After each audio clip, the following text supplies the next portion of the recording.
და ცუდი ამბავი. ანუ ეს უნდა მოაციო და თველზე გადაყავთ. ომის შემთხვევაში აი ამას რაც მე მოვთხარი დაყრით რამე ცელოფანზე რაღაცაზე გვერდზე გადაიტანთ მერე წასვლის წინ ნაცეცხლას ისე უკან დააყრით და შენიღბავთ. მაგასაც გავაკეთებ მერე, ნუ განახოთ რა, თუ მიხვდით როგორ უნდა გამეკეთებინათ. ეხლა აქ ორმოს მოამოთხით ისე რომ წელამდე ჩავიდეს.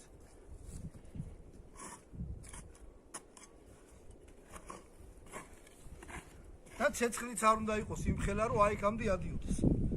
ცეცხლი სჭირდებათ გასათბობად, ტანსაცმლით გასაშრობად, საჭმლის გასაკეთებლად. ცხოველების შესაშენებლად ცეცხლი არ გინათ, იმიტომ რომ ცხოველებს თვითონ ეშინია თქვენი ტყეში.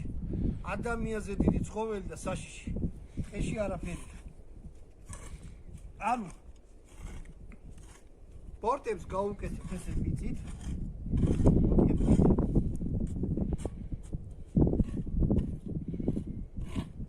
აი ესეთი რამე სრულიად საკმარისი. ეხლა რაც შეესაბამება დღეს სავსეა. გირჩებით მშვენიერ ნაყვრის ხალხსადებს და კარგად იწვის ტოტების მოგროვებაც არ გინდა და წიწვით. ფოთოლოვან ტყეში არის ფოთოლი ძალიან ბევრი ფიჭხია და ეხლა განახებთ რითი შეიძლება სახში დაამზადოთ ისეთი რაღაცა რომ ადვილად შეიძლებოდეს ცეცხლის დამტება მიაქვს მაგ რაღაცეები.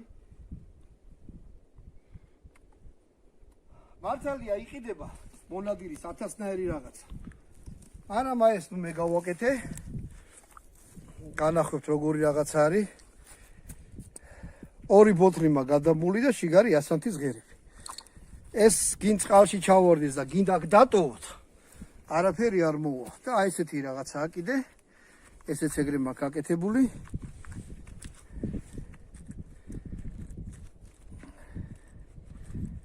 ვეღარ ამოიღეს.